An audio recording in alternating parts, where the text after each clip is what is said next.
On behalf of XM and Tradepedia, I'd like to welcome all of you. As he said, Habib Akiki, the Senior Market Strategist of XM and Tradepedia, also head of the Training Division and Market Research. Today we are going to dig into a very old debate of technical analysis versus fundamental analysis and which approach is superior. Now, who uses fundamental analysis to trade? Raise your hands, please. All right. Now, who's on the technical analysis team? Okay, a little bit more. And who uses both? All right, perfect. I'm going to tell you what is my favorite approach by the end of the session. We are going to start by discussing fundamental analysis, focusing on the macroeconomic factors used to assess the well-being of the economy or any other major asset class. And hopefully you will be able to take long-term decisions based on the fundamental merits of this asset. And then we will move on to technical analysis, explain this approach, focus on the three main principles of technical analysis, and then you can hopefully be able to use charts to take well-timed trading decisions based on price action. And by the end of this short speech, hopefully you will be able to assess which approach suits you better and goes along with your trading goals. Now, as the name suggests, fundamental analysis is the cornerstone of investing. So when I asked who uses fundamental analysis, whoever didn't raise his hand should consider learning more about fundamental analysis, because you cannot invest in any asset class if you do not know the factors driving its price and the factors that are used in the valuation of this asset class. Now, fundamental analysis is the study of all the factors that can affect an economy as a whole, a market, or an asset class in order to find its intrinsic or fair value. Now, analysis affecting the economy as a whole are known as macroeconomic analysis, and factors affecting a small entity, a specific entity, is known as microeconomic analysis. Now, in this session, we will focus on the macroeconomic factors because all of you here, or most of you here, are Forex traders and commodity traders and stock indices. So you trade indices more than single stocks. But whoever is trading single stocks probably should focus should focus on the macroeconomic factors as well as the microeconomic factors. Now, let's start by discussing the macroeconomic factors. Macroeconomic analysis is used in the valuation of currencies, bonds, commodities, and stock indices. It is the study of the factors that affect the economy as a whole, such as interest rates, inflation, growth, the job market, politics, and market sentiment, or the sentiment of market participants. Now, this analysis, the analysis of these factors, will tell us if the economy is expanding or contracting, or whether the economy is booming or in a recession. What is the most important macro factor to consider? It is by far the talk of this year: interest rates. All right? You cannot invest in currencies if you do not know very well interest rates, how it is decided, by whom, when, and what is the effect of interest rates on various asset classes, such as the exchange rate, the stock market, and the commodity market. Now, interest rate is the cost of borrowing money. All right? It is the cost of borrowing money, either by individuals, companies, or governments. Don't worry, guys. You are not the only one who borrow money. Everyone borrows money.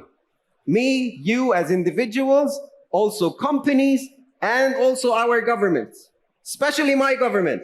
I'm Lebanese, by the way. So you can have an idea how much my government likes to borrow money.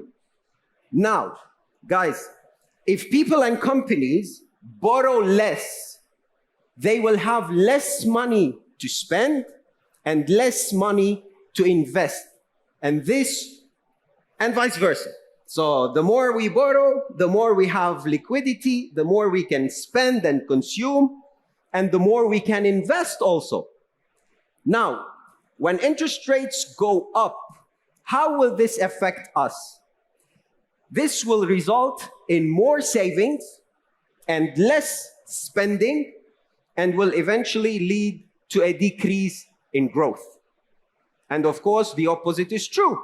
When interest rates go down, money becomes cheap, debt becomes cheap, so we can afford to borrow money. We have more money, so we tend to spend more, invest more, and this will lead to more growth.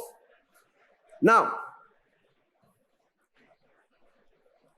central banks around the world meet regularly, around 8 times per year, to discuss monetary policy and decide on the interest rate levels. So you cannot be trading Forex currencies if you do not know exactly when those central banks are meeting. You cannot not assess their monetary policy because it is affecting the exchange rate directly. It is the main incentive for price movements, for the valuation of the currency.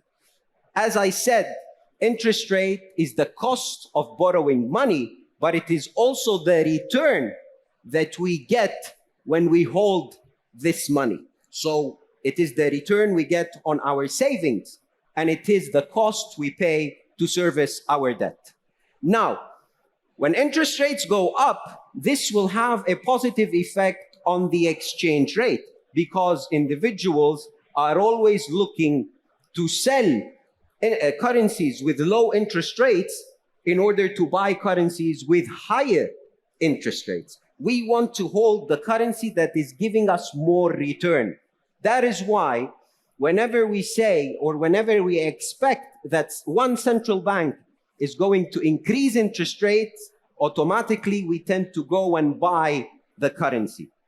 Now, when it comes to the stock market, stocks have an inverse correlation with interest rates. Stocks do not like high interest rates. Why is that? As we said, when interest rates go up, people tend to save more and spend less. Now, interest rate is the cost of borrowing money, and companies do borrow a lot of money. So when interest rates go up, costs on these companies also rise and sales drop. So their profit drops drastically. That is why whenever we forecast that or we can anticipate that a central bank will increase interest rates, the stocks will drop. Now, when it comes to commodities, the higher the interest rate, the more cost we pay to store those commodities. And remember also, commodities are raw materials. If companies are selling less, they are producing less. So their demand for raw materials will drop, and this will also help commodities value drop. The next important factor is inflation. Inflation is the increase in the cost of goods and services in a nation or in an economy. When inflation increases, we need more money to buy the same amount of goods and services. So when inflation goes up, this will affect our purchasing power in a negative way. This will decrease our purchasing power. So you can you can assume what happens when inflation goes up. Yes, it affects growth negatively. We can afford to buy less goods and services, so companies are selling less, producing less, and the economy is contracting. Now, Consumer Price Index, known as the CPI, measures inflation by measuring the change in the price of a basket of goods and services. So the most important indicator for inflation is the CPI, but it is not the only one. We also have the PPI, which measures inflation on the production level. Okay? And of course, in some nations, we have different indicators for inflation, such as the PCE, which is the favorite inflation gauge for the Fed, which is expected to be released this Friday. Now, inflation affects the economy directly, as high inflation rates will prompt central banks to increase interest rates. The only way to stop prices from going up is to incentivize us as consumers to spend and consume less. If we consume less, all right, the demand for goods and services will drop and the prices will eventually drop. Now, an increase in inflation, you can tell that it will have the same effect as the increase in interest rates, because we know when inflation goes up, we know that central banks will increase interest rates. So when inflation goes up, the exchange rate of the currency goes up, stocks are affected negatively. What about commodities? With the exception of commodities. Commodities are goods, right? Raw material. And inflation is the increase in the price of goods. So commodities will be going up. Another important factor is growth. Growth is the most watched economic indicator. It measures the health of the economy through the increase in the goods and services produced by the nation. Okay? The gross domestic product, GDP, measures the value of all the goods and services produced within a country. It is not the only indicator, yes? It is the most watched indicator, but we also have the trade balance, the international trade balance, which measures the difference between imports and exports. So you can imagine if the nation is exporting more than what it is importing, means that its economy is strong and growing. Another measure of growth is retail sales, which measures the consumption, consumer expenditure, how much consumers are spending, how much they are buying. The more consumers are buying, the more companies are selling, the more they are producing, so the economy will be growing. Growth have a positive effect on everything. So when the economy is growing, the currency is strong, the stock market is strong, and the commodity prices will also go up. So whenever we expect higher growth, this will have a positive effect on the currency of the nation, on the stock market, and also on the commodities.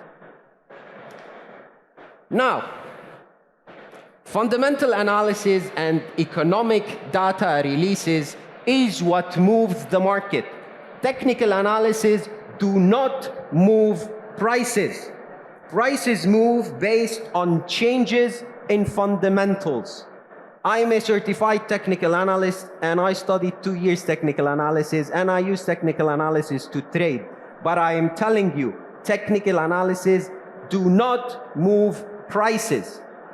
It incentivizes a little bit the move.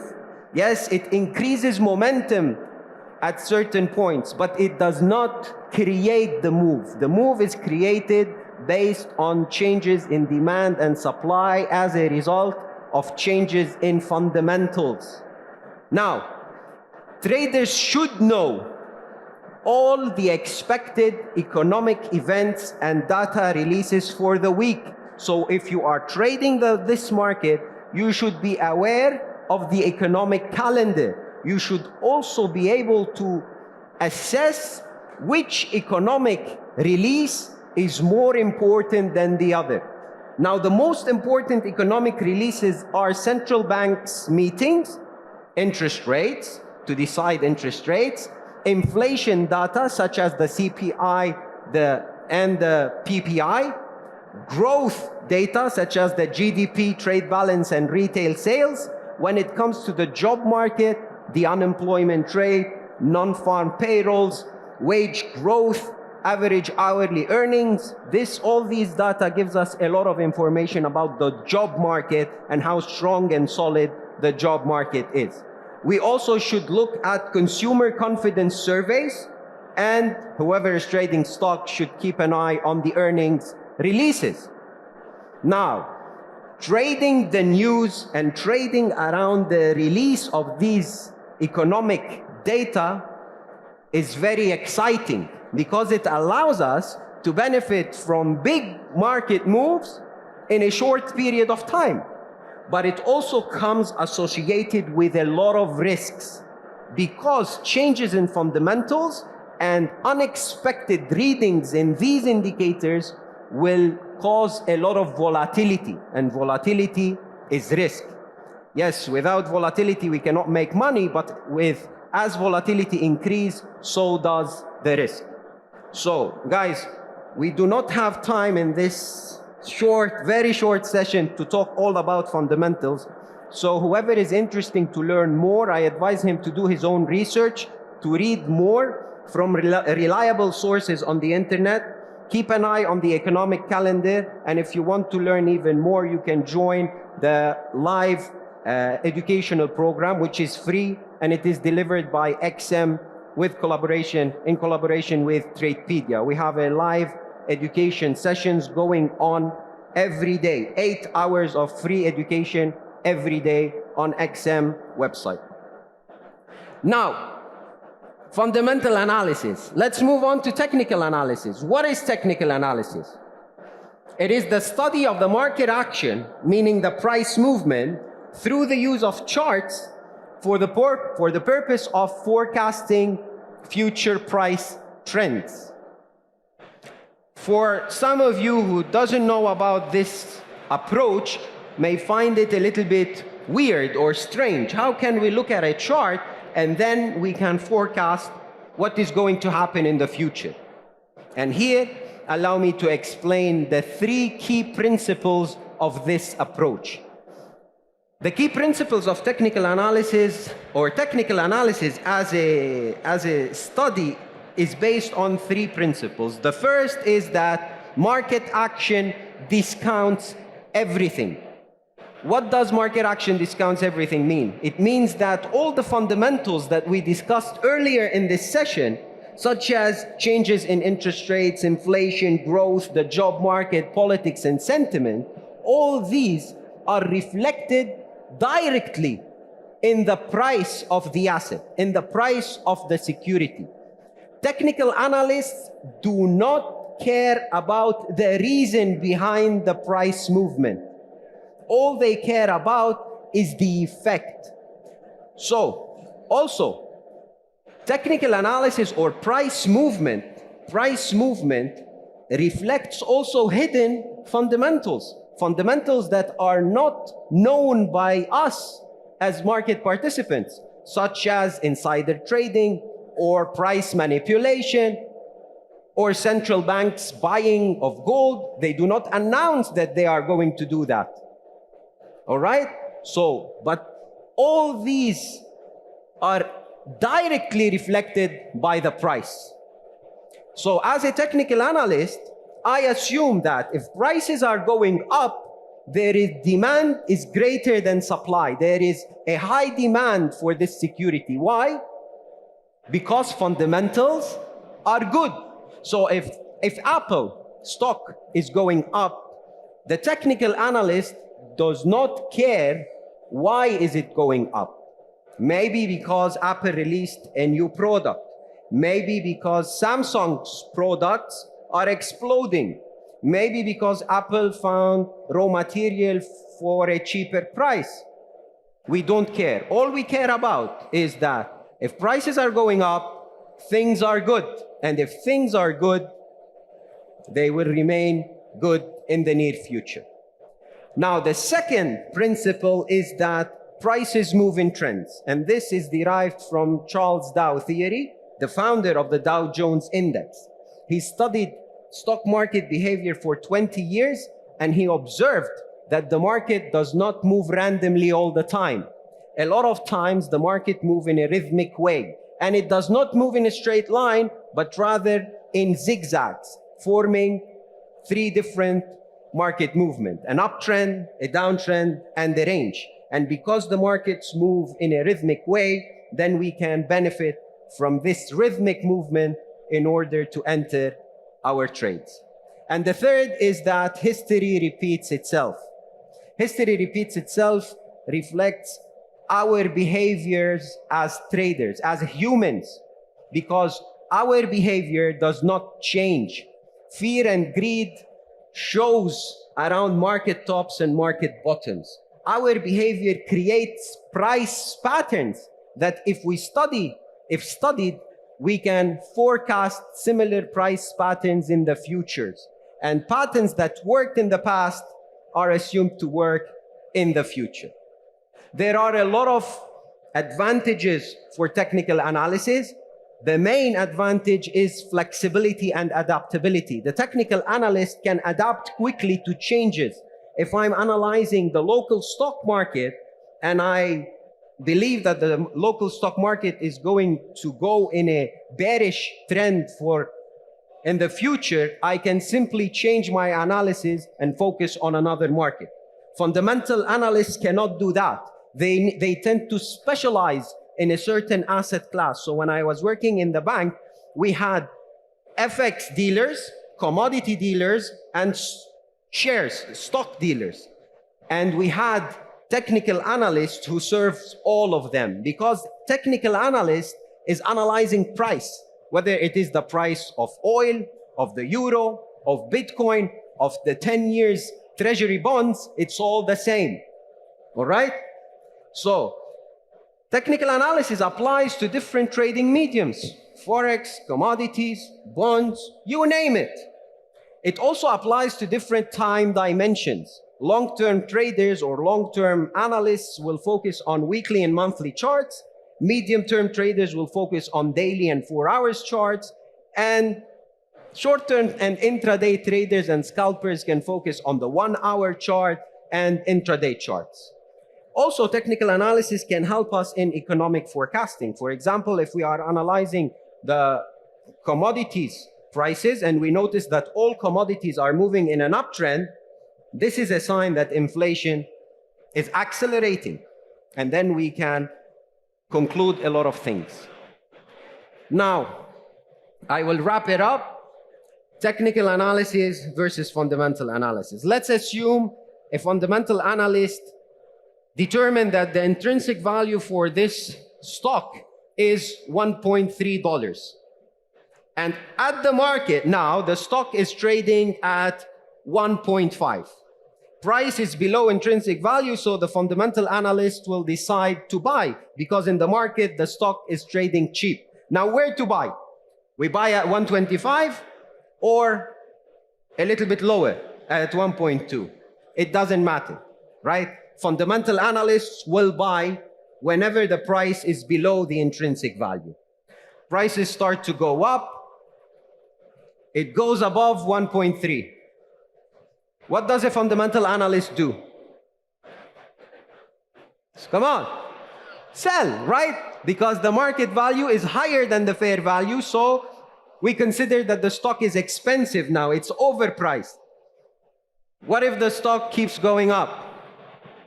And up, and up. Markets are not efficient. A lot of stocks traded above their fair value for ages, for decades. And the opposite is true. A lot of stocks traded below their intrinsic value for years. Look at the technical analyst on the other hand. Technical analysts buy only on the way up after a reversal in the price. So we will only buy when the downtrend reverses to an uptrend. And we will keep on buying all the way until we see a bearish price reversal, reflecting the end of the uptrend and the beginning of a new bearish market. So, as a conclusion, which one is better?